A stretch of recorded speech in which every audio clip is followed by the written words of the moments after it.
بسم اللہ الرحمن الرحیم الحمد للہ وحدہ والصلاة والسلام علی من لا نبی بعد اما بعد۔ میرے عزیز بھائیوں اور بہنوں، السلام علیکم ورحمۃ اللہ وبرکاتہ۔ امید کرتا ہوں کہ خیریت سے ہوں گے، جہاں بھی رہیں اللہ آپ کو سلامت رکھے۔ میرے بھائیوں، رزق ہر انسان کی بنیادی ضرورت ہے۔ کوئی چاہے غریب ہو یا امیر، سب کی خواہش ہوتی ہے کہ ہمارا رزق زیادہ بھی ہو اور بابرکت بھی۔ لیکن اکثر لوگ یہ شکایت کرتے ہیں کہ ہم بہت کما لیتے ہیں مگر پیسے میں برکت نہیں رہتی، خرچ ہو جاتے ہیں، پریشانی ختم نہیں ہوتی۔ اصل مسئلہ زیادہ کمانے کا نہیں، مسئلہ رزق میں برکت کا ہے۔ برکت کا مطلب ہے کم چیز میں بھی سکون، خوشی اور فائدہ ملنا۔ آج ہم قرآن و سنت کی روشنی میں دیکھیں گے کہ رزق میں برکت کیسے آتی ہے۔ پہلی چیز، ایمان اور تقوی۔ قرآن میں اللہ تعالیٰ فرماتا ہے، اگر وہ بستیوں والے ایمان لاتے اور تقوی اختیار کرتے تو ہم ان پر آسمان و زمین سے برکت کے دروازے کھول دیتے۔ یعنی برکت کا سب سے پہلا ذریعہ ایمان اور تقوی ہے۔ گناہوں سے بچنا، حلال کو اختیار کرنا اور اللہ سے ڈر کر زندگی گزارنا۔ دوسری چیز، صلہ رحمی، یعنی رشتہ داروں کے ساتھ حسن سلوک۔ حدیث میں آیا ہے کہ رسول اللہ صلی اللہ علیہ وسلم نے فرمایا، جو چاہے کہ اس کا رزق کشادہ کیا جائے اور اس کی عمر بڑھائی جائے تو اسے چاہیے کہ اپنے رشتہ داروں کے ساتھ اچھا سلوک کرے۔ یہ وہ عمل ہے جسے ہم اکثر معمولی سمجھتے ہیں، لیکن یہی رزق بڑھانے کا ذریعہ ہے۔ اگر کوئی چاہتا ہے کہ اس کی کمائی میں برکت آئے تو اپنے والدین، بہن بھائیوں اور رشتہ داروں کے ساتھ محبت اور حسن سلوک کرے۔ تیسری چیز ہے والدین کی خدمت۔ والدین کے لیے خدمت اور دعا کرنا رزق میں برکت لاتا ہے۔ ایک حدیث میں ہے کہ رسول اللہ صلی اللہ علیہ وسلم نے فرمایا، والدین کی رضا میں اللہ کی رضا ہے اور والدین کی ناراضگی میں اللہ کی ناراضگی ہے۔ جو شخص اپنے والدین کی خدمت کرتا ہے، اس کی دعائیں سنتا ہے، اللہ اس کے رزق میں برکت دیتا ہے۔ چوتھی چیز ہے سچائی اور دیانتداری۔ رسول اللہ صلی اللہ علیہ وسلم نے فرمایا، سچا اور امانت دار تاجر قیامت کے دن انبیاء، صدیقین اور شہداء کے ساتھ ہوگا۔ جھوٹ بول کر، دھوکہ دے کر یا حرام طریقوں سے کمایا ہوا مال کتنا بھی زیادہ ہو کبھی سکون نہیں دے سکتا، لیکن سچائی اور دیانت داری والی کمائی تھوڑی ہو تو بھی برکت والی ہوتی ہے۔ پانچویں چیز، صبح سویرے محنت کرنا۔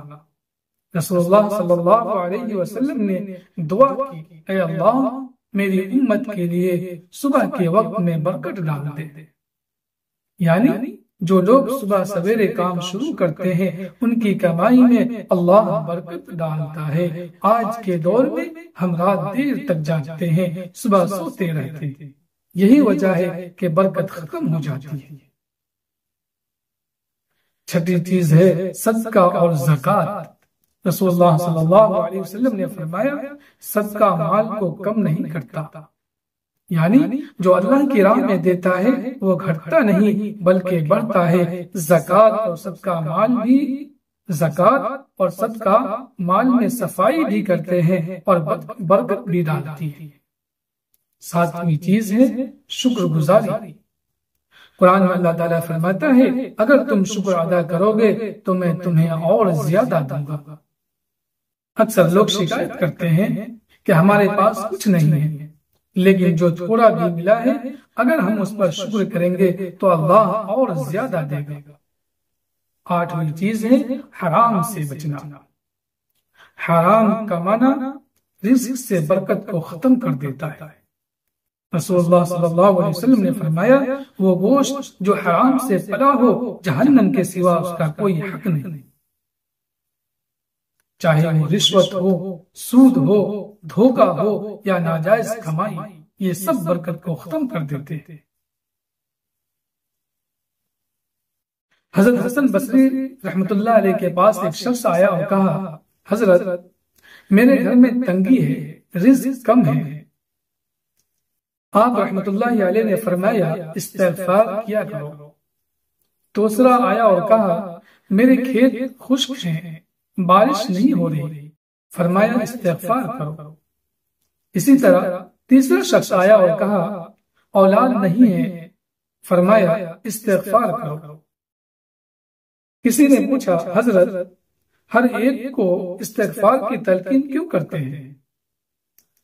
آپ رحمت اللہ علیہ نے کہا، کیونکہ قرآن میں اللہ تعالیٰ فرماتا ہے کہ جو استغفار کرے گا اللہ اس پر آسمان سے بارش برسائے گا، اس کے مال اور اولاد میں اضافہ کرے گا اور باغات عطا کرے گا۔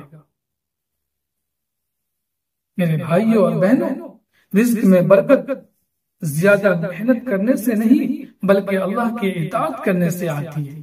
اگر ہم چاہتے ہیں کہ ہمارے گھروں میں سکون ہو، ہمارے مال میں خوشی ہو اور ہماری زندگی میں اطمینان ہو تو ہمیں چاہیے کہ تقوی اختیار کریں، والدین اور رشتہ داروں کا حق ادا کریں، سچائی اور دیانتداری کو لازم پکڑیں، صبح سویرے اٹھ کر محنت کریں، زکوٰۃ اور صدقہ دیں، ہمیشہ شکر گزار رہیں، حرام سے بچیں اور کثرت سے استغفار کریں۔ یاد رکھیں، اصل رزاق اللہ ہے، وہی چاہے تو تھوڑے میں برکت ڈال دے اور چاہے تو زیادہ کو برباد کر دے۔ اللہ تعالیٰ ہمیں حلال روزی، بابرکت مال اور قناعت والی زندگی عطا فرمائے، آمین یا رب العالمین۔ وآخر دعوانا ان الحمد للہ رب العالمین۔